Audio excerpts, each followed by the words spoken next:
قمتم مساء، حياكم الله وبارك في جمعكم. وعلى المحبة نلتقي. قبل أن نبدأ أعمال الندوة ندعو الجميع إلى الوقوف دقيقة الصمت على أرواح الشهداء.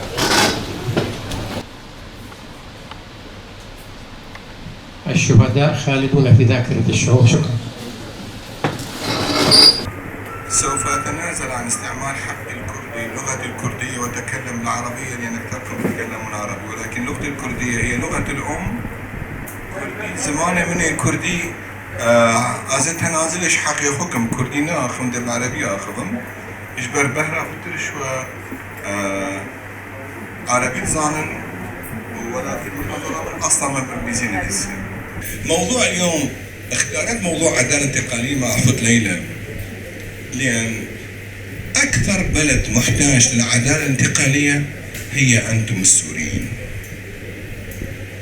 حقيقة الشخص اللي يقول لا أحتاج عدالة انتقالية معناتها كان راضي على ما كان في السابق، معناتها كل اللي عملتوا به كان هباء مأثورا، معناتها ما كان عندكم حق، معناتها الأسد ما كان ظالم، معناتها البعث ما كان دكتاتورية، معناتها أنتم ما كنتم إذا ما تعترفون بالعدالة الانتقالية. وحتى الحكومة في الشام إذا ما تعترف بالعدالة الانتقالية وليس لديها فكرة صحيحة بشأن العدالة الانتقالية معناتها التاريخ ستعيد نفسها من جديد.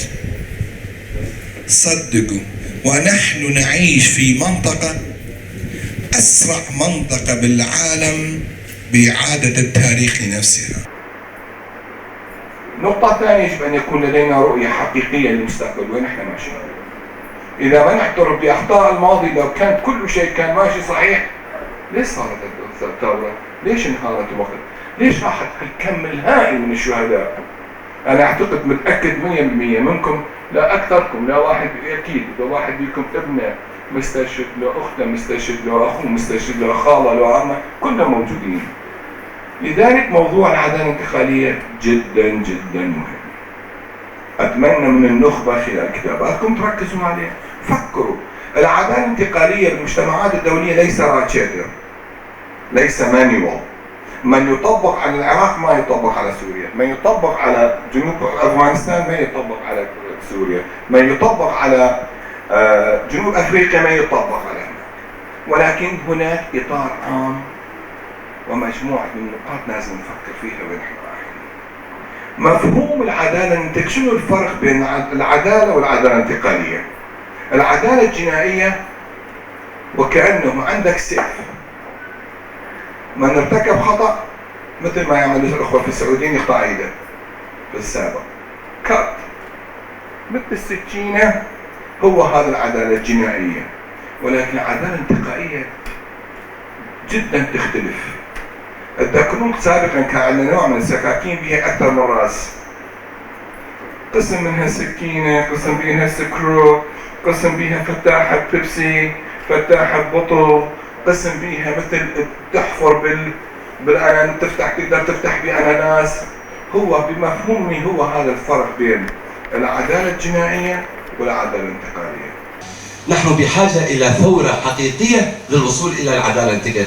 بدون العدالة الانتقالية على الأقل قربانا لما منحه الشعب.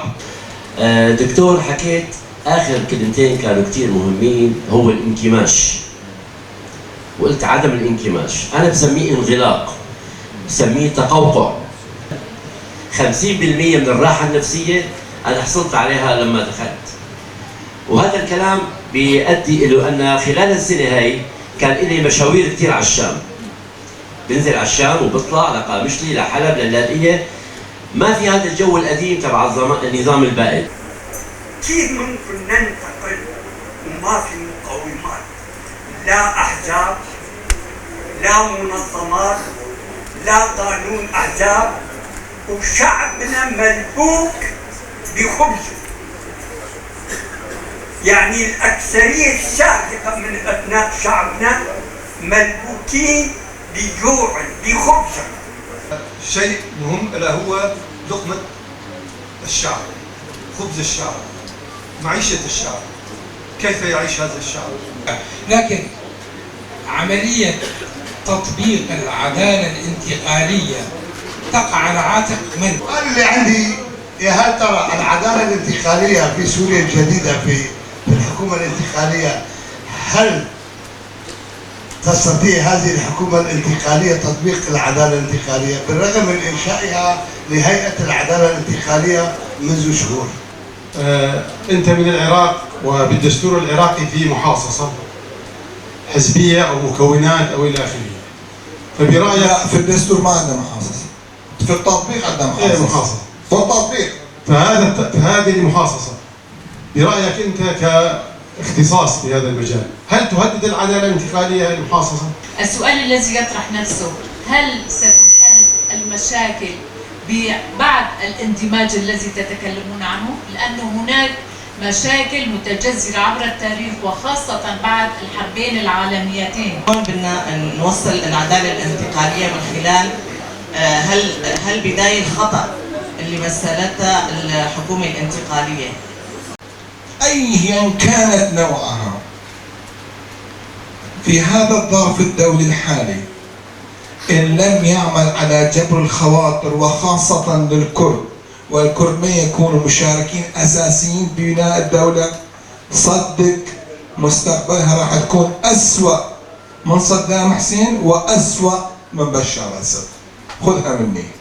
للدكتور محمد إحسان على ما أفاض به، وشكرا له على النصائح اللي قدمها لنا، وشكرا لكم جميعا. سبب اختيار الموضوع اليوم لأنه من أهمية العدالة الانتقالية في الحكومة الانتقالية يجب أن يكون مهم، والحكومة يجب أن تضع بحسبانها أن يكون هناك سياسة عدالة انتقالية شاملة كاملة، وليس ملء الفراغ معين أو إرضاء لجهة معينة أو انتقاما من جهة معينة.